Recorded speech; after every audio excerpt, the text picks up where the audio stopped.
What's up? How's it going?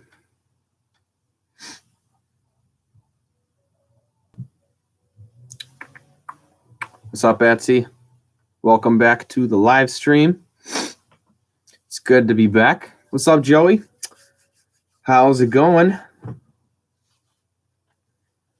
Y'all gotta tell me about what's going on with y'all here.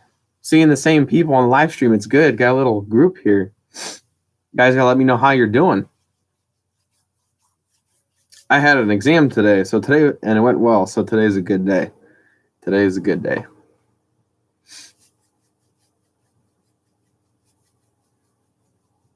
I'm glad it's good, Joey. What's up, Cursed Kitchen? KX, welcome to the live stream. I've never seen you here before. So I don't think so. Maybe you came like, I don't know. Sorry, I'm not too good at remembering those things, but welcome to the live stream. A surprise to be sure, but a welcome one. I would definitely say that. Everyone is a welcome surprise here at the Star Wars Prequels channel. I'm glad you've been following my channel, KX, and these live streams usually don't get too crowded. We don't usually get more than like 8 or 9 people on at like peak hour. So, I can pretty much answer any questions. What is your favorite character relationship in the saga? My favorite character relationship in the saga is, definitely has to be, well, I guess if it's the whole saga, that's a lot. The first one comes to mind definitely is Obi-Wan and Anakin, just because of how much time was put into that relationship and like how much emphasis was put on it.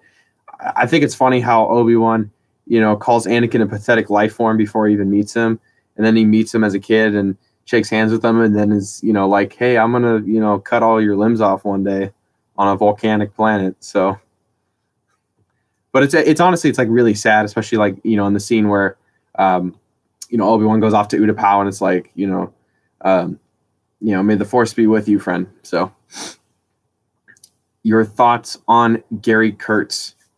Actually, Gary Kurtz was a producer, right? I'm not too familiar with like much of the behind the scenes stuff for the prequels, but he was the guy you're asking about being a yes man, I think, right? Do you believe Qui-Gon and Ahsoka are gray Jedi? I would say Ahsoka is more gray than Qui-Gon. I think Qui-Gon's just different. I think he had a completely different viewpoint from the council, in a sense that he was just so much more in tune with the living force. That was like kind of his thing, was the living force and studying that. So obviously that's how he was able to find the path to immortality. So he's kind of like a niche. Like if you consider like the Jedi to be a religion, he's kind of like a sect of that religion, kind of like just a small offshoot of it. How do I feel about the sequels? I like the sequels generally. You didn't agree with Lucas' choices, like ending of Return of the Jedi. Oh, Gary, wait. Okay. Was Gary Kurtz from Empire? Was he the one who did Empire? Because George did A New Hope, and then somebody did Empire. Or is that's Kasdan, right? See, I'm not too good with all the behind the scenes stuff. You have to educate me, Joey. Please educate me. I'm not the expert on this stuff. I don't know everything. So he produced A New Hope and The Empire Strikes Back. I'm gonna have to learn about him before I give you my opinion on Gary Kurtz. Are you talking about Rick McCallum? That's who I'm thinking of, Rick McCallum. Yeah, because I remember when he was like in whenever I did watch the behind the scenes stuff for the prequels, it was always Rick McCallum.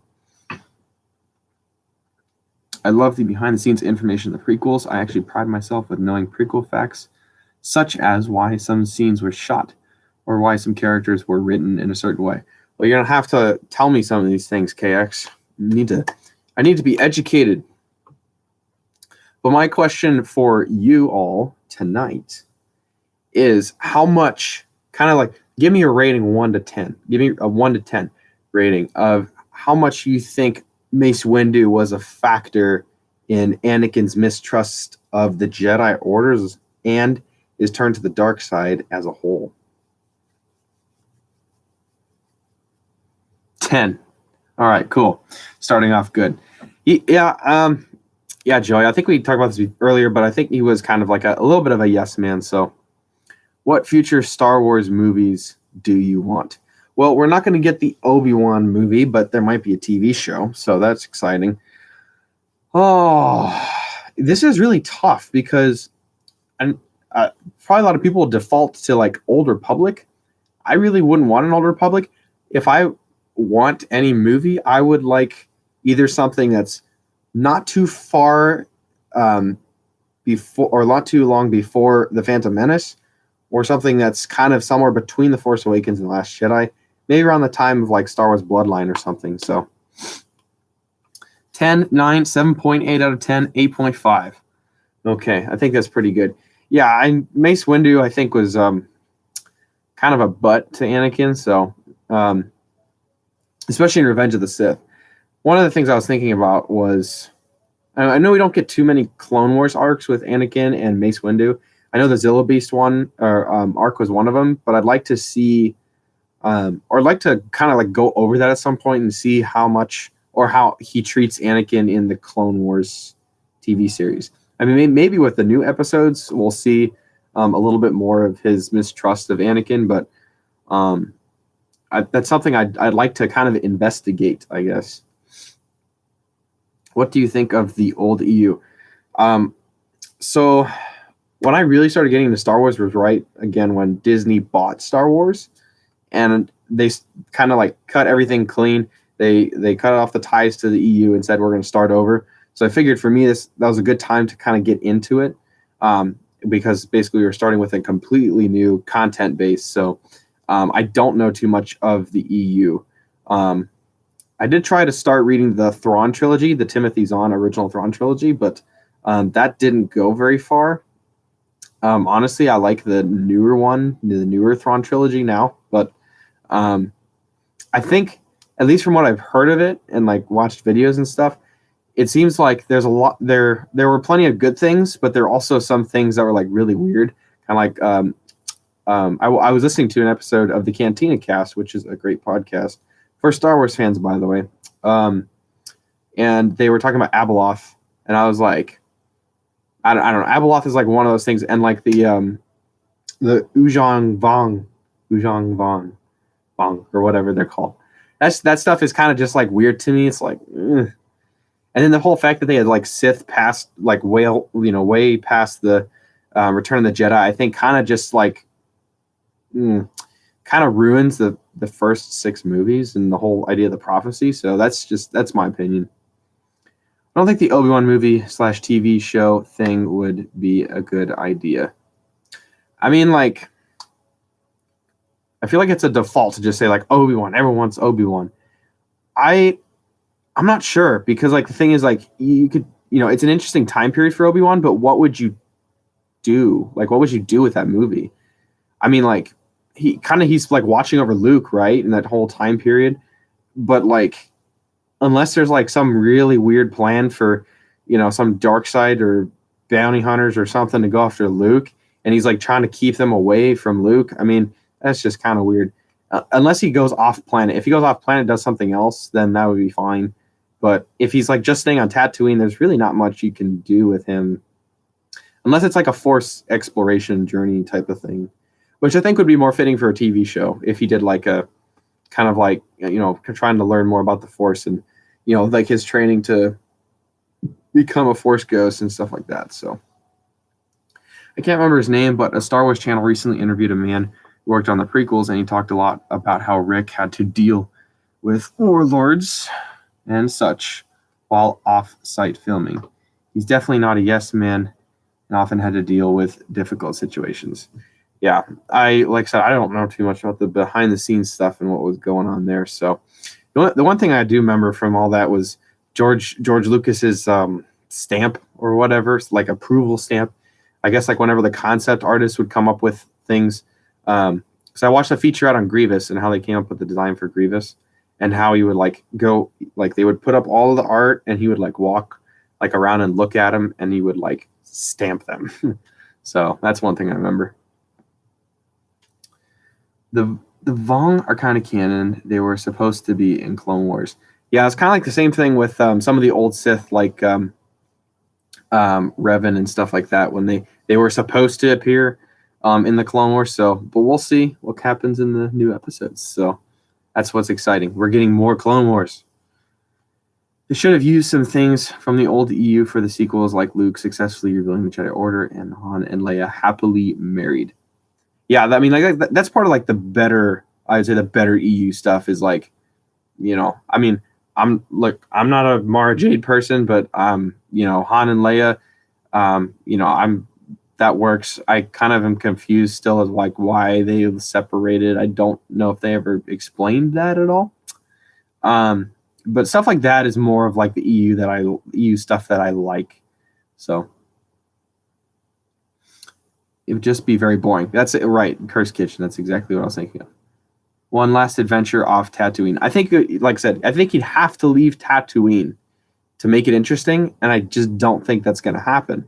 I think he's like so committed to staying there that he's just never going to leave. So, if anything, the troubles are going to come to Obi-Wan before he's not going to go to them. So, unless he does the Force training with the Force priestesses at the Wellspring of Life or whatever. So. Well, I think he did that on Tatooine, as far as I understand. Skywalker is coming. What's up, Jake? How's it going? OMG, I love the featurettes. Yeah, the featurettes are fun. It's been a long time since I've watched them, so you haven't read much of the EU, but if you can remember, what's your favorite multimedia project Lucas produced? Multimedia project that Lucas produced. I mean, like, I really don't know what he did outside of the movies and the Clone Wars. They had issues bringing Revan back because Sith cannot become ghosts. I would suggest an interactive holocron or something. I think if they're going to take Sith from the EU and make them canon, it needs to be not in a physical form. It's like the ghost thing. Obviously, the Sith can't be ghosts. That's just part of the whole process. It requires you to be on the light side of the Force to do that. And so I think that for Sith that they want to make canon, it should just be like a mention or kind of like have a story behind them. Again, the Plagueis example is probably the best that we have. Just kind of build like some mystery around them. You don't need to flesh out, their entire backstory and character. Just like drop a little hint or a little story about them in somewhere, and have people start thinking about these things like, oh, what, where did they, how did they influence the whole story and things like that. So that's where I'm interested in, like bringing back like old EU Sith lords and stuff. So KX, can you give me some examples of some of the multimedia projects that Lucas produced? Because I probably have seen some of them or read some of them, but I just don't remember if he had a hand in it or not.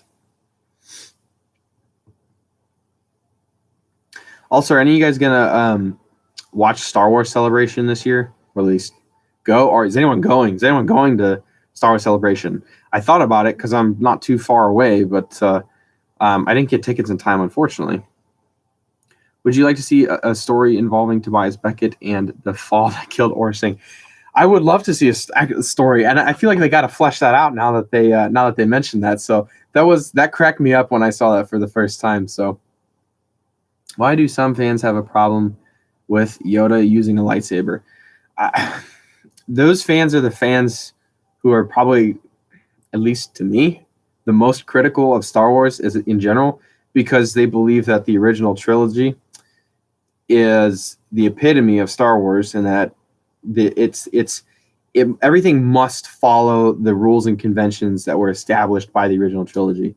So those are the people who say like Yoda never used a lightsaber in the original trilogy, so he can't use a lightsaber in the prequel trilogy because he's all about the Force.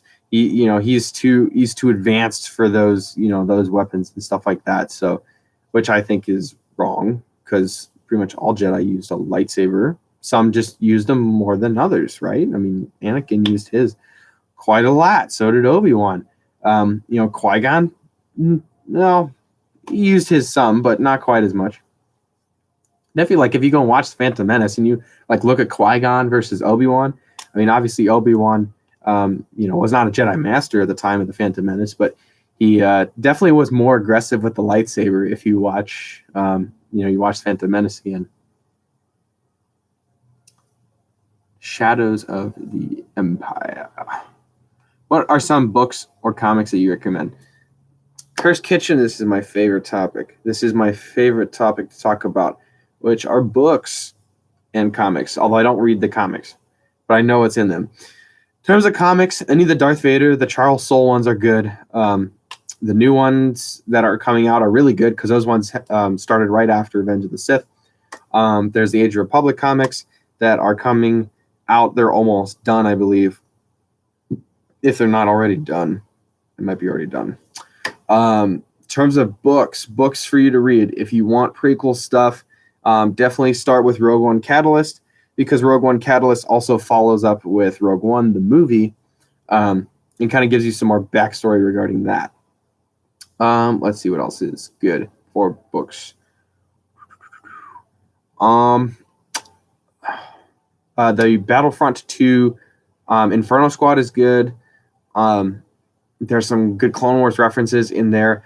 Both of the Thrawn books are very good. Like I said, I'm still I want to finish the Thrawn Alliances book so I can get to Queen Shadow, because that's coming out very soon. It's in like a week. And that's a good one. Lots of prequel references in those. Tarkin's also good. I read Tarkin.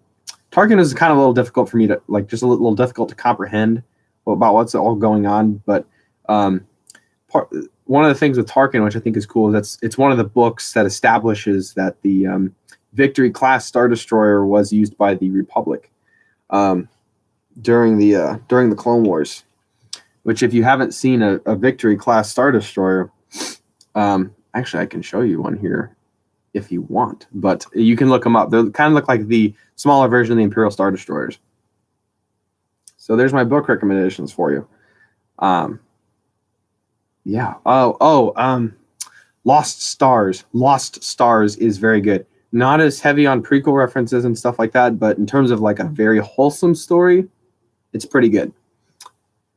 In the 90s, George wanted to produce more Star Wars material, but knew his ambitions would be too big for film, so he created 3 multimedia projects, which were giant Star Wars events that covered various games, comics, and novels. The first one was Shadows of the Empire. The second was the original 2003 Clone Wars, and the third was The Force Unleashed. They were a special case in the sense that George was far more involved than usual with those projects. So, of all of those you mentioned, the only one that I've done or watched in detail is the Clone Wars 2D animated show from 2003 and 2004. And if you're interested, I have a full commentary on the entire series. I did that with my roommate, actually around this time last year. Go check that out. But I liked the 2D animated version of Clone Wars. I can't really pin like why I really like it, but it just aesthetically, I think it looks good. I know it's done by the same people who did Samurai Jack or whatever from Cartoon Network. I think what I liked about it though was just how dark it was. It felt very like just it was not like a very happy series. There wasn't like a lot of dialogue in the series. It was just dark. Just dark. Particularly the ARC troopers from the beginning of the second volume or whatever they call it, the second season. That was really cool. Like when I first saw it as a kid, I was like, I want to get like all the clone trooper action figures, ARC trooper action figures, and a clone gunship so I can have them go flying by. I love the gunship nose art that we see in that series and in the Clone Wars 2008 and beyond TV series. It was to me like the first show that really explored clone troopers' personalities. Although they definitely didn't build them as characters as much as latter Clone Wars series did. So, but it kind of just kind of gave you some more insight into, I guess the clones themselves and stuff like that, and like their personalities and how they like decorated their armor and stuff like that. So it's basically the merchandising that goes to the movie without actually having a movie. See that the old Clone Wars is pure genius. Yeah, KX, go back. You got to go way back in my videos. There's two of them. I did one for each volume in the series. So I watched the whole thing with my roommate, and we did a commentary on them.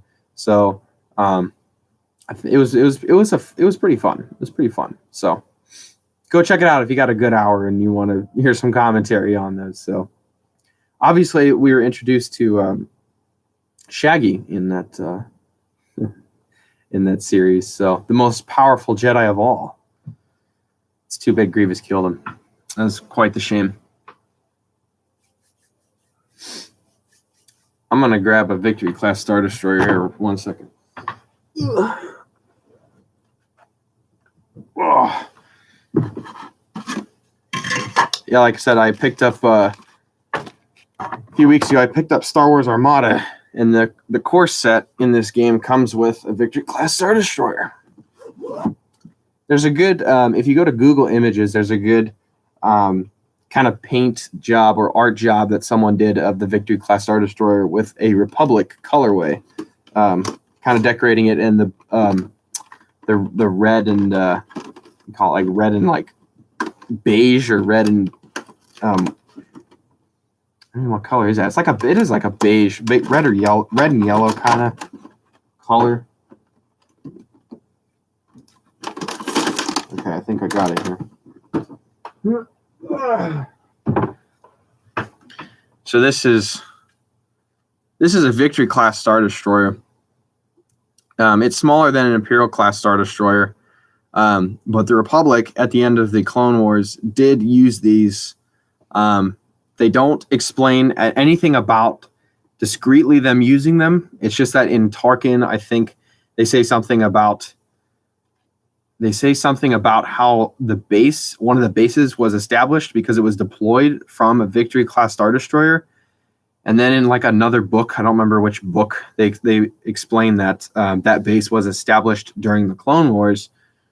So it's kind of one of those things where it's like, on a technicality, these Victory Class Star Destroyers were used by the Republic during the Clone Wars, which I think is really cool.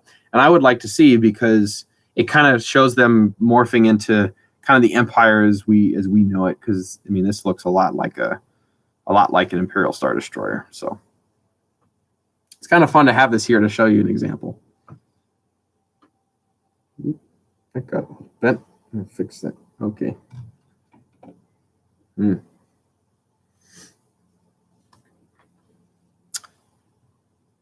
I recently got some prequel figures myself. What did you get, Batsy? Did you get like any of the Hot Toys ones, or did you just get like some just like regular Hasbro ones? I would have liked to collect like Hasbro Black Series figures. I think they're really nice. It's just that there's so many of them. There's just too many to collect. I do have an Imperial Star Destroyer, and I'll show you how big it is in comparison.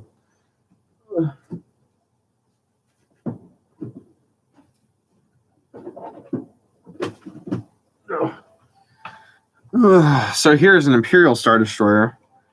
This is a class, well, it could be class 1 or 2. I think this is a class, I mean, doesn't really matter too much. And then here's the, all right, here's the, I'll hold it like this, I think. I'll make it easier. Here is the Victory Class Star Destroyer. And you can see that the Imperial Star Destroyer here is definitely bigger than the Victory. So I just, like I said, I'd love to see this in a Republic colorway on like a TV series or in a book or a comic or something. That'd be so freaking cool. So freaking cool. Okay. Hasbro, I have Shmi Episode 1 Newt Gunray, Revenge of the Sith Tarkin, and Mas Amida and Senator Palps. Okay. Yeah, when I was back at the time when Revenge of the Sith came out, I got the it was like an Anakin changed to Darth Vader figure, and I loved that thing so much. That thing was so cool because he could become Vader or he could be Anakin whenever you wanted. You could swap them out. It's pretty cool. I'm waiting on Kiadi Mundi in the mail. Is that like a collectible figure, or is that like one of the just like a new one? The Kiadi Mundi that you're getting.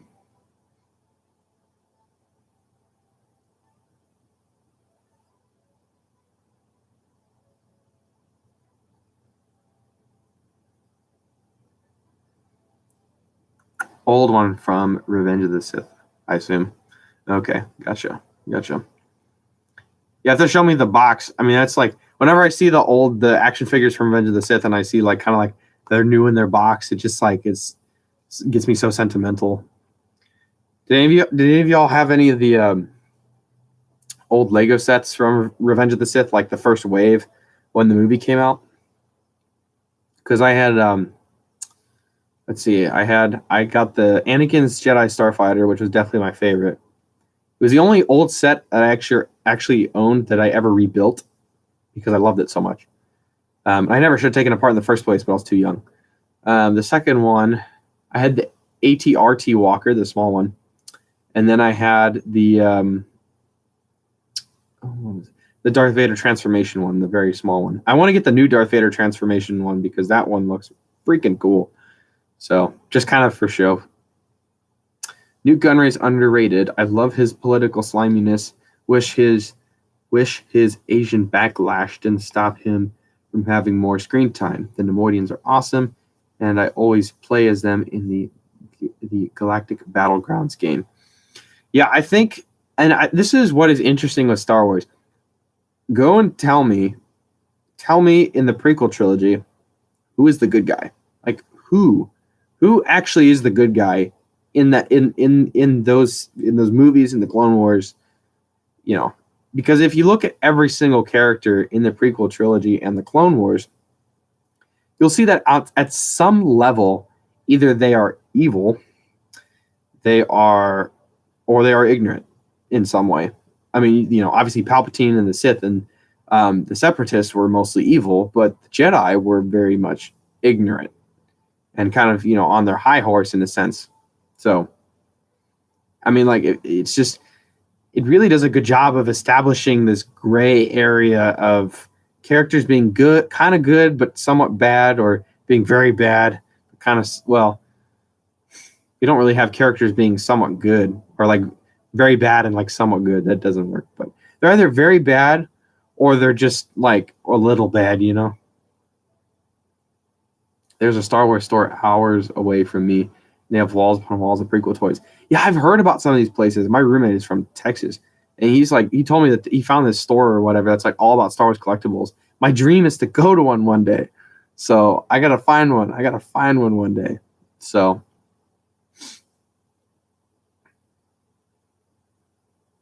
are any of you guys gonna read Queen's Shadow? Because if any of you guys read Queen's Shadow, it'd be cool to do like a book club thing or whatever, meet up and talk about the reading for the week or stuff like that. The prequels are so much deeper than the OT. There's so much world building, and not everything is black and white. It's one of the reasons why I love prequels so much more. KX, preach. This is what I've been trying to say the whole time. I mean, like, again, I'm not trying to insult the original trilogy or anything like that, but in terms of a story and a plot, it does not go nearly as deep metaphorically as the prequel trilogy. Like, really, just there is so much below the surface of the prequel trilogy, and then people try to throw insults at it, like, oh, it's boring, it's all about trade negotiations, Anakin's whiny, you know, and all that other crap. So I mean, you know, again, if you have genuine reasons for disliking the prequels, I don't have a problem with that. But if you're going to jump on the internet bandwagon and say the prequels suck just because you read it somewhere on the internet, then we'll you know, I'll have some problems. So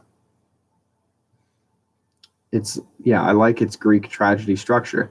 That's like, and again, this is like, that's what makes it so different from like movies these days. It's one of those few movies that really does not end, or series of movies that just does not end well. You know, Padme dies. spoiler alert, Anakin dies. Spoiler alert. But of course, we get the end. We get the end. With the binary sunset and stuff like that. So like that there's still hope. Perfect. Too much CGI. Some fans are idiots. Yeah, again, I talked about this in one of my videos. CGI was still a brand new technology at the time, and just on the scale of what George wanted to do with the movies, there was no way you could do it all practically. There's no.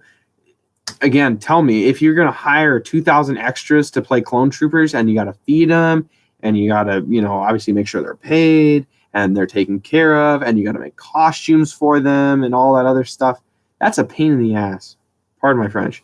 So if you're going to use, it'd be much more practical for you to, it'd be much more practical for you to use CGI in that situation just to show the immensity and the scale of the Clone Wars. There is so much depth to it. The last time Anakin saw Obi-Wan in Revenge of the Sith, Obi-Wan was standing in the light while Anakin was shrouded in darkness. Yeah, see, there's just these small little things that you pick up on that just, it's like when you discover them, you have this little like bliss moment of like, oh my gosh, what? That's so cool. That's what I love. Every time I watch the movies, I get something new out of them. It's awesome. Like even over 10 years later, I'm still getting still finding out new things about these movies.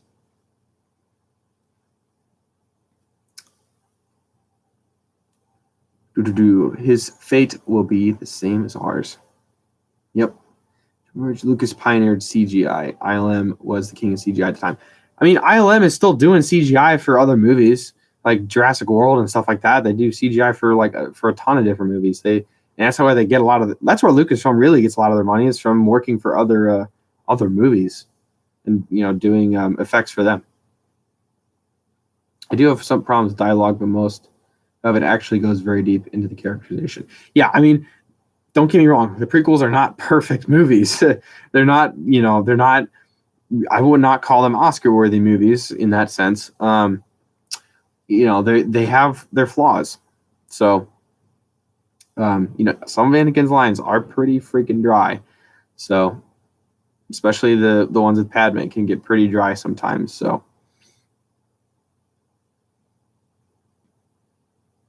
you'll notice all three died on the Death Star.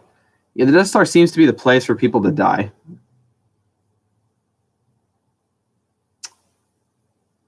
Making Anakin's dialogue true, so much death. Like that clone boxing the droid during Grievous versus Obi-Wan. See, yeah, Curse Kitchen, you get it. It's those little things, those little things that just make it, right?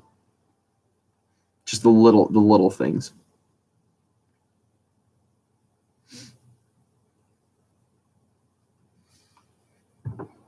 And speaking of, we were talking about comics earlier. I think would be really cool to see would be kind of you could either do like Separatist or like Newt Gunray kind of 5-series comic. I think that'd be pretty cool. Give some more explanation to their backstory. George Lucas pioneered CGI with Industrial Light and Magic. It irks me so much when people say CGI is horrible, because factually at the time it was the best. Toy Story even came to George Lucas and asked how to use Industrial Light and Magic because they knew their film could not hold up with Hollywood's current CGI. Jar Jar Binks basically gave us Toy Story. Yeah, I mean, well, Toy Story did come out before The Phantom Menace and was entirely an animated film. But I know what you're saying, KX, and I totally agree with you. It's crap that people criticize it, and then they love the new movies these days and all the special effects in them. So I mean, it was, it's kind of like, it's like technology these days, and you have like people who like consider themselves early adopters. They just want to have the best, even though they know that that much better changes. The second version of the product is going to be much better, maybe even cheaper than the first version of the product. But people still want to get the first version of it, just because that's kind of like their hobby. They're into collecting the newest technology. And so it's the same with where the prequels were. I mean, the CGI was very much a fringe a fringe thing, especially using it to such an extent in a movie like that. That was almost unheard of. And so with the prequels, it's kind of like it was pushing the boundaries of filmmaking and CGI.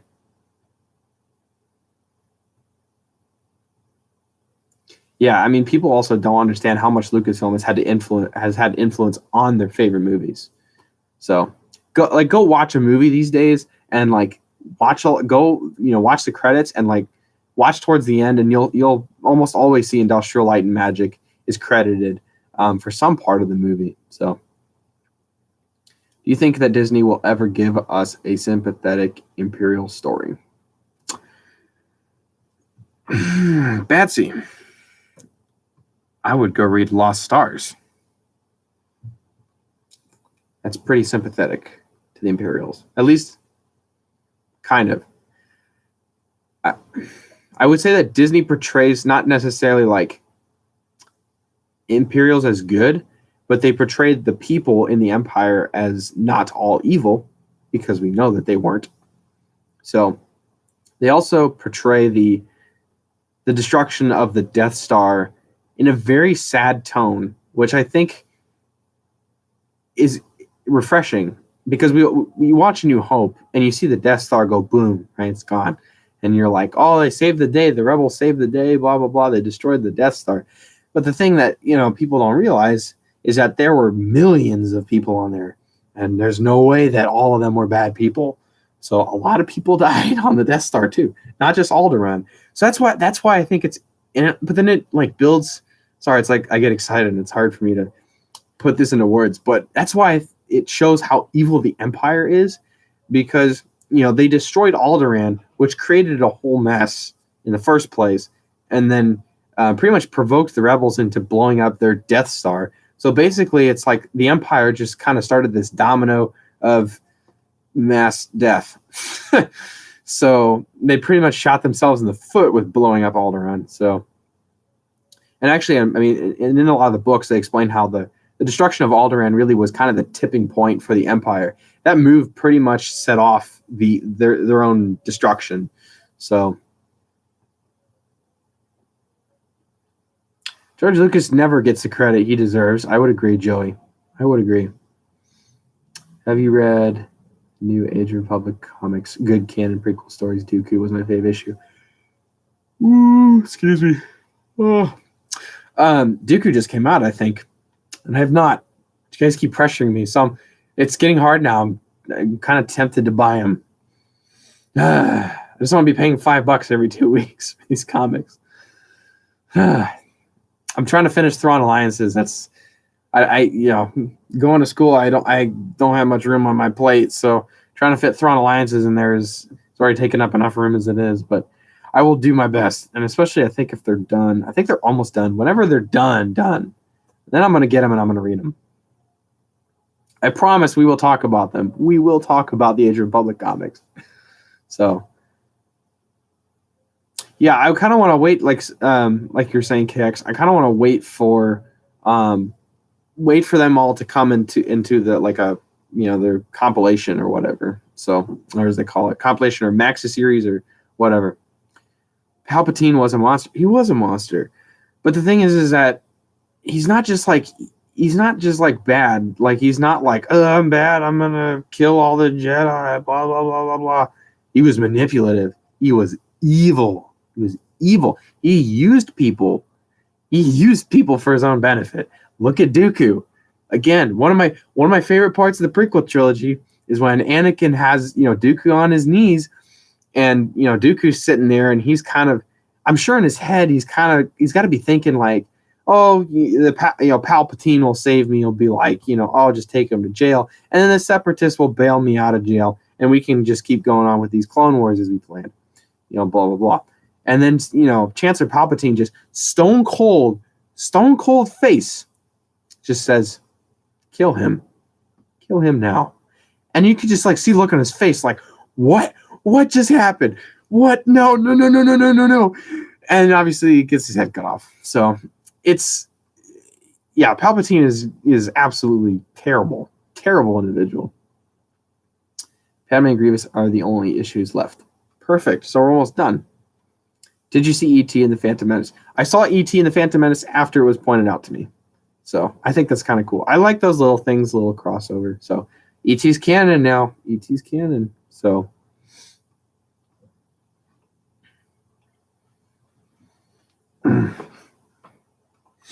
like I said, it's just kind of like it's like those little things that the subtle things you pick up on. One of the like one of those things that I kind of another example is just kind of is the whole Obi-Wan arc of Attack of the Clones. It's just so weird. Like you watch it for the first time, and you're kind of sitting there like, what is going on? like this is just kind of suspicious, right? Someone made a clone army for us 10 years in advance of when we would actually need it. Okay, I guess we'll take it. So it's just kind of these weird mysteries, and I think Star Wars, the prequel trilogy itself, creates more stories than it creates more stories that branch off of it.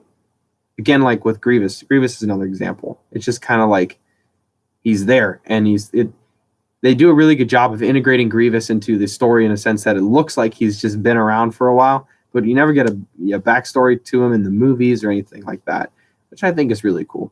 I like underdeveloped characters for some reason. I think I don't know. I think they're interesting. Haha, I love E.T. and the Phantom Menace. Lucas and Spielberg are the best of friends, and they both paid tribute to each other in the 90s. In E.T., you can see a kid dressed as Yoda. Yeah, that's a little bit more of a discreet reference in E.T. So, and that's it's a funny one too. I haven't watched E.T. in a while, but I remember when I saw that, I laughed. Have you watched any Star Trek? I've seen the new Star Trek, the J.J. Abrams Bad Robot ones. So I think they're pretty good, pretty decent. I never how people like Star Wars or Star Trek. I'm like, for me, it's like apples and oranges. They're not the same. Why even debate it? He even played Yoda's theme in E.T. I gotta watch E.T. again now. Now that I did not know. Yeah, I didn't know that either. And E.T. points at Yoda and says home. Yeah. Again, that was pretty funny. So probably since they're in the same galaxy. I think, and I know you're talking about EU. I think I remember seeing a video on one of these things, one of these comics or something where it was definitely like a parrot, or not like a parody, but like a alternate universe thing or something where Han and Chewie literally crash land on Earth and then run into indigenous people and stuff. Is weird. But yeah, there's some really weird stuff, but who knows? Could be in the same universe. Probably not the same galaxy, but in the same universe, yeah. John Williams is a god. John Williams is freaking amazing. He's freaking amazing. I actually didn't know this, but he's actually, I don't know if he did it for Rogue One and Solo, or if he did it for just Solo, but I know he wrote some of the songs for Solo. I can't remember which one from Solo it is. If it's just Han's theme or something. So he's also had, I know he's not obviously conducting or doing the soundtracks for the anthology films, but he definitely has his hand in those soundtracks. So, which I think is pretty cool. He should have won more Oscars. That man deserves 1 million Oscars, Joey. He deserves 1 million Oscars. I kind of want to do a whole video on it's actually in my list of videos to do. I want to do a whole video on themes in the music. I just trying to be careful of YouTube copyright stuff because they get you all the time on that stuff. How was the Star Wars Tales comic? Even the EU is non-canon. See, that's what I thought. I thought it was kind of just one of those alternate universe type of things. Star Wars Tales comics often focus on unique stories like Han and Chewie crashing on Earth, Han becoming Indiana, Chewie became Bigfoot. That's funny. I kind of want to read this now. Rogue One score is up there with 1 through 6. Yeah, Rogue One score by Michael Giannacci. I don't remember how to pronounce his name. I'm sorry. Yeah, that one is really good. Is it Hope Suite? I think it's called Hope Suite is really good. I think that's the one at the end when they're trying to download the plans to the Death Star.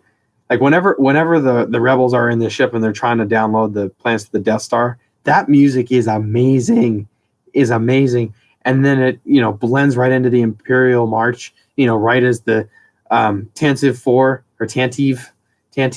escapes. And it's just like, ooh, just added so much power to that scene in the movie. When I saw it for the first time, I was hyped, man. I was hyped. Like honestly, the ending of Rogue One could not have been done any better.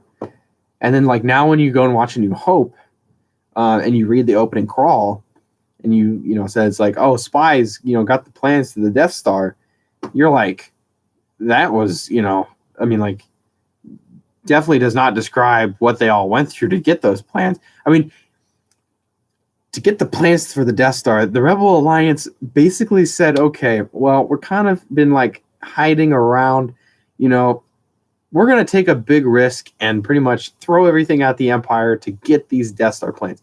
I mean, like, I don't even know if anyone's like calculated what the percentage of, total firepower that was lost by the rebels that day, but the rebels lost a ton of people that day, and the Death Star, the attack on the Death Star was pretty much like their last ditch effort. So it just like Rogue One adds so much weight to A New Hope when you watch it again.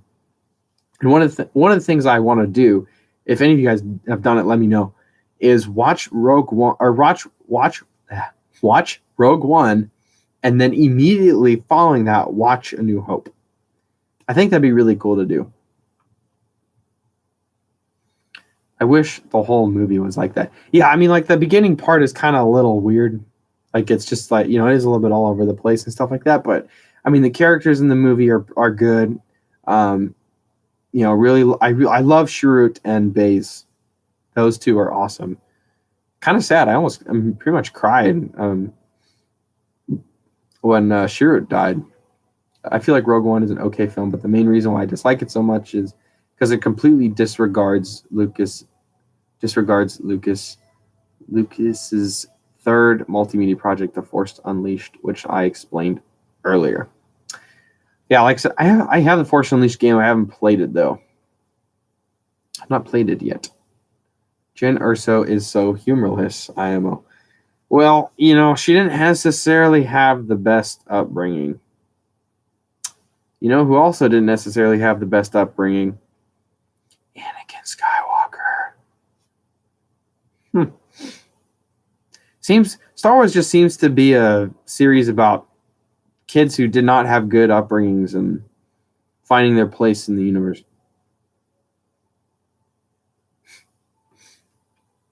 I would honestly say, though, that Jen probably had it a little bit more rough than Anakin did. Because, I mean, basically her mother died when she was young, was shot. She saw her get shot. Her dad was kidnapped, and she pretty much never saw him again. She was taken by Saw Gerrera, their friend, and raised by him, basically taught to be a mercenary and obviously hate the Empire for one, but basically how to fight as a child, which is already weird, in like essentially a terrorist organization of a rebellion. So I would probably say that her upbringing was maybe a little bit smidge more rough than Anakin's. But so yeah, I know. Yeah, Anakin does joke in the Clone Wars. Yeah, I know. That's my point. I'm just like, I think Anakin's upbringing was not nearly as bad as Jen Erso's. So I think kind of the whole thing is like up to the Clone Wars, Anakin was just very immature. And I mean, like, or it's not Clone Wars, Attack of the Clones, just very immature. But we see in the Clone Wars TV series and then in Revenge of the Sith just how much he had matured up to that point. But he wasn't entirely over his emotional instability. So One of the things I was, thinking about again this week is, I know kind of like when I watched Revenge of the Sith, I kind of had a hard time understanding why Anakin would turn to the dark side because his wife was gonna die. But I spent some time thinking about it this week, and I kind of, realized that in, and, of course I was much younger at the time, and I have, now that I'm, well, hopefully more mature than I was when I was, what, 10 years old. Hopefully more mature than by now.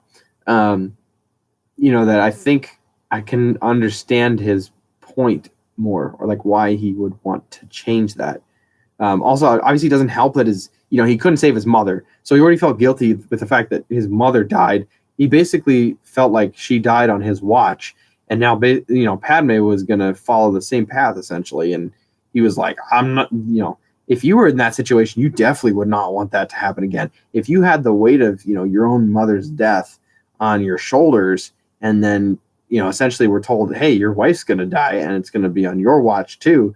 You would do pretty much everything in your power to stop that.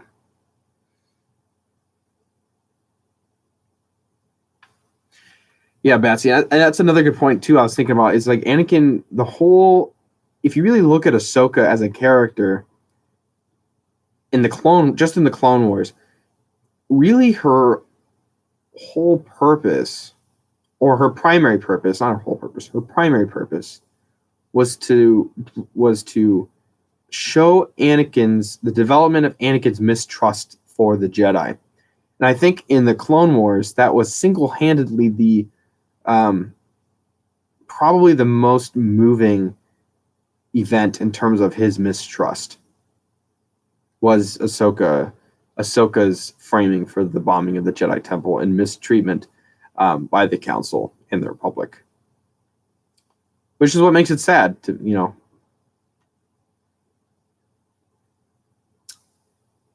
Season 9 of the Clone Wars. Season 9 of the Clone Wars. Wow. I thought Order 66 was the end.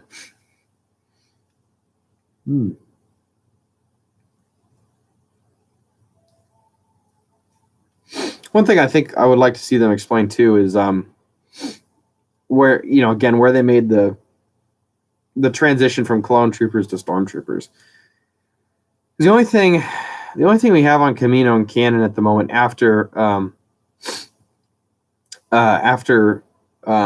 Order 66 was that at some point they shut down the cloning facility. That's all we know. So I'd like to see when they made that move to stormtroopers, and also how they justified it. It's okay, Batsy. I'm getting tired too. I'm getting tired. We'll see in season 7 of the Clone Wars. See, I think what's exciting is like we're talking. You talk about the Clone Wars TV series, but it's not over. We're getting more episodes at the end of the year. I've also heard that there's been some interesting stuff going down with Star Wars Resistance, and I haven't been watching it since the mid-season, or what do you call it, like mid-season finale, mid-season break or whatever. So don't spoil me on any of that, but I'm going to watch it. I think a lot of you guys said you liked Resistance, right?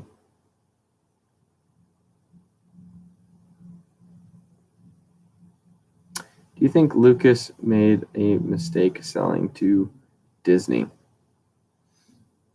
No, not really. I think that whatever they would have done, there would have been some mistakes anyways. So definitely nothing's gonna be perfect, obviously. But I think that, obviously with like the Disney parks and stuff like that, they already had like stuff there. There was already kind of like a unofficial collaboration between Disney and Lucasfilm that was in place. So I think it was just kind of the natural course of action for them. So again, the thing I most appreciate is that they established a story group at Lucasfilm, which makes sure that none of the material contradicts itself. I think that's extremely important, and probably one of the things about the EU that I just really didn't like was that there were some contradictions in the EU. I can't I can't name them, but I've heard from other people that there are contradictions in stories or storylines in the EU. So, or conflicting storylines. I don't know what's happening. I'm getting tired. I got good sleep last night, but I don't know. Guess my body's like, it's time for a nap. It takes an entire story group to try and replace one genius mind. Yeah, well,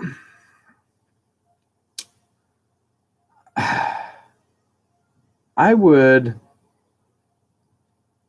See, the thing is that, obviously, for as much as a genius as George Lucas was, there's no way that one guy could have kept track of all of the story elements that were going on in Star Wars and, making sure that none of that contradicted itself.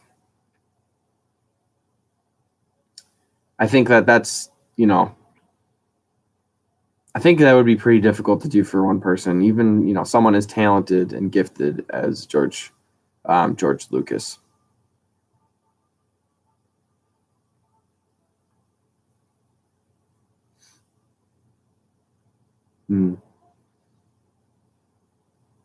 I have to say though, when Star Wars Celebration, the Star Wars Celebration 2 years ago,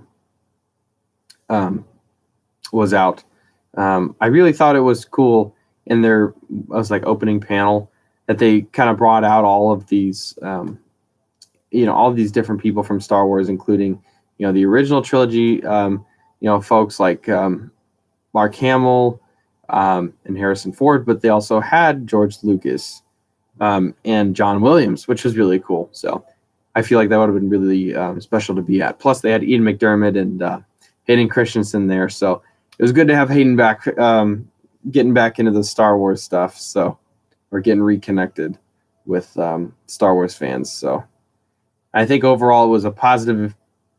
I mean, I'm not him, but at least to me, it seemed like it was a positive experience for him. So, I know he's kind of disenfranchised with everything for a while, but I think him coming to Star Wars Celebration 2 years ago was an important move. As someone who studies prequel behind the scenes info, I'm not a fan of the new 2008 Clone Wars because it was clear the show was a quick fix. The actor who played Anakin didn't even know who was going to be playing the Chosen One. He was told he was auditioning for Han Solo type character named Deke Darklighter. So there's speculation the new Clone Wars was made specifically in preparation for the Disney buyout. So KX, here's the thing. Like, when the Clone Wars started, to me, it was so. It was okay. Really around the time of season 3, though, it really started to improve for me as a series. After that point, we got Mortis, we got Darth Maul, we got more with the unrest on Mandalore, and the Darksaber, and the criminal underworld.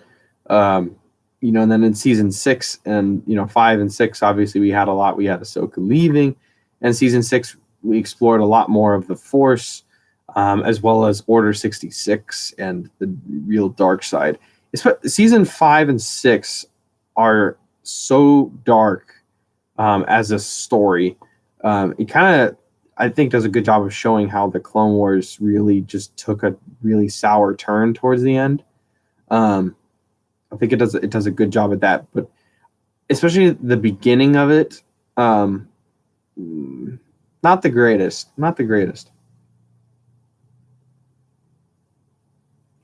I prefer the 2008 series to the Genndy one. I mean, if you had to ask me between like the 2003, 2004 series and then the 2008 series, they're both good, but the 2008 series is better in my opinion.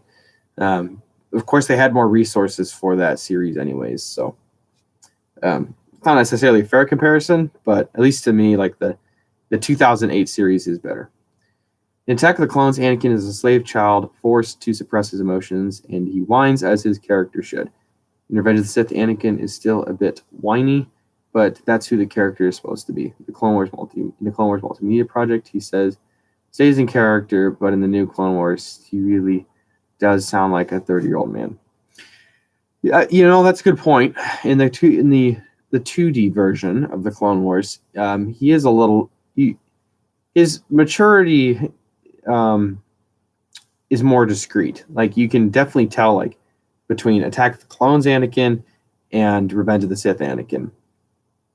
In the 2008 series, it's kind of like he just snapped into mature land and never left. So, I'd agree with you there. So, my question is how much, and I'm sure there's an answer to this. I don't know how much time passed between Attack of the Clones and the first canonical Clone Wars episode with Anakin in it. So I just don't know how much time there was. So Luke was the OG whiner. He was the OG whiner. Luke is just as whiny. Watch the original trilogy. So it's all about opinions. I never force anyone's hand. Haha. The old EU and the new canon definitely tries to fix Anakin. Yeah, I know. They people don't understand Anakin, but I think we do. So, alrighty, guys. So it is already 9:01. I'm gonna have to sign off. But thank you for joining us on the live stream today. I'm coming back with a video on Friday, finally. And then stay tuned for another live stream next week. So really enjoy these and talking with you guys about Star Wars. Like I said, I before this, I really didn't get to do this too much. So this really means a lot. So alrighty. May the Force be with you, Joey. Also with you, Betsy. Thank you for coming, KX. And I'm glad, you'll be back for some more. Please, again, educate me on more of the behind the scenes stuff. You guys are teaching me a lot, so I appreciate that. Alrighty, guys, have a great rest of your week. Stay tuned for the video Friday. Other than that, may the Force be with you always. End stream. Woo. Just kidding, sad.